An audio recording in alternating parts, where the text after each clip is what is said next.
Barşаңызға сәлем. Бүгін біздер ең оңай дайындалатын котлеттер пісіреміз. Бұған бізге 500 грамм фарш, пияз, чеснок, қарабұрыш, тұз, су 100 мг және нан. Жібілген, езілген нан. Осын барлығына бір қоспа жасап, котлет дайындаймыз. Бізбен бірге болыңыздар. Нанды алдын ала кесіп, шеттерін ыдысқа салып, үстіне су құямыз.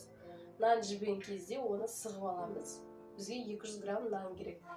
Кейін етті артыққыштан өткіземіз. Етті дайын фарш болса тіпті жақсы. Ары қарай фаршқа 2 чеснок қосамыз.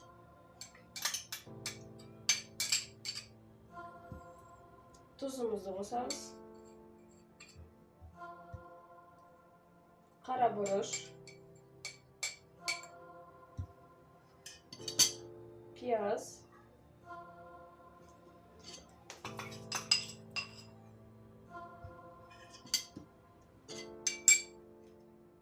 нанымызды қосамыз 200 грамм.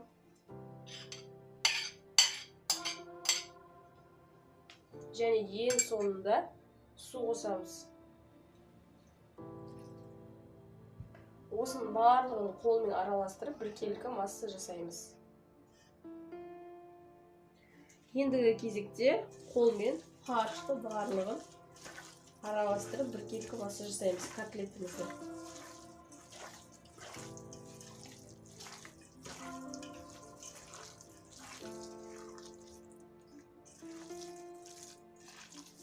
Міндетті түрде су қосасыздар, әйтпесе фарш құрғақ болып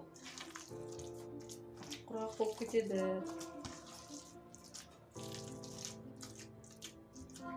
Нанды алдын ала жібітіп аламыз. Шеттерін кесіп, ыдысқа салып, үстіне су құйып, алдын ала жібітілген нан. Ал біздер фаршымызды араластырып алдық.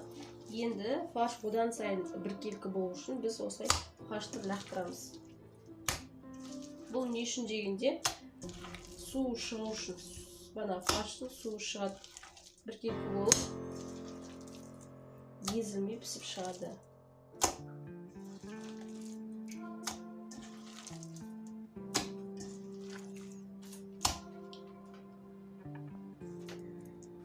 Ендігі біз фарштың формасын келтіреміз. Өз қалауынша дөңгелек, сопақ болсын.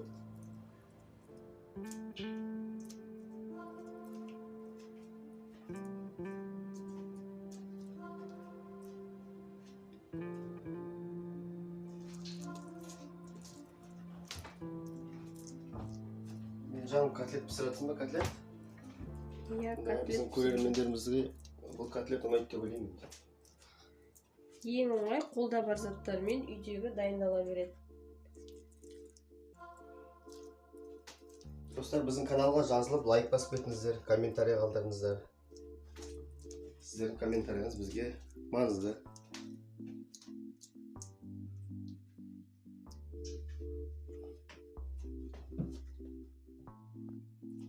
Міне мен екінші партиясын жасап жатырмын.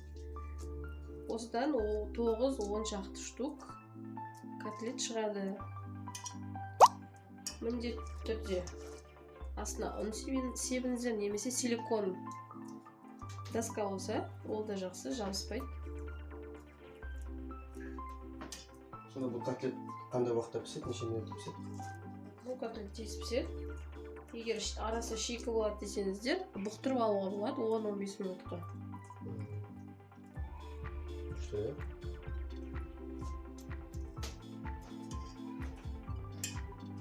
Балдарды бір көміртқа қамап қойған дейсің ғой, е? Жыламаңдар деп видео атсаңдар. Бұл біздің асханалық ең бірінші видеомыз. Құрметті көрермендер, қателіктер кетіп жатса айтасыздар, осындай жерден осындай деп. Біздің отбасылық асхана деген YouTube каналымызға жазылыңыздар. Лайк басыңыздар, подписаться басыңыздар, ең бірінші қарамастан бұрын. Мінекей бізде болды, бітірдім. Бізде 11 котлет шықты.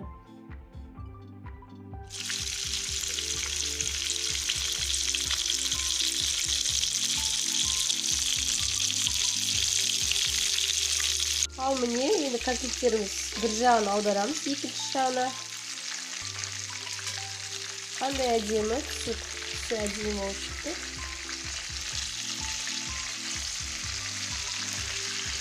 әбден қызарту керек болып тұр ғой да?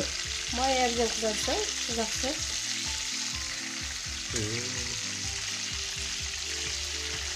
Жартылай жеп қойсам болмай ма, піспей? Жегім келіп жатыр, дәмін есі кәдімгідей келіп тұр ғой. Есі мұрын жарады енді. Ал біздің котлетімді шығарайын деп жатырмын. Ашып алды.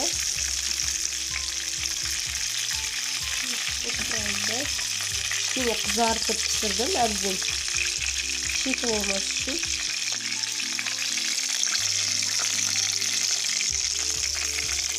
Қандай күшті түсті, кереметтен шыққан. Әбден қып-қызыл болып шыққан екен, иә? Иә. Енді келесісін саламыз. Мінекей біздің котлеттеріміз пісіп шықты. Өте сочный, түрінен көрініп тұр. Арасын кескендегі өте оңай кесіледі. Егер сіздерге осы рецепт пайдалы болған болса, жасап көріңіздер. Біздерге лайк басып, біздерге тіркеліп, подписаться етіп кетіңіздер. Және комментарий қалдыруларыңызды сұраймыз. Рахмет сіздерге біздермен бірге болғандарыңызға. Назарларыңызға рахмет.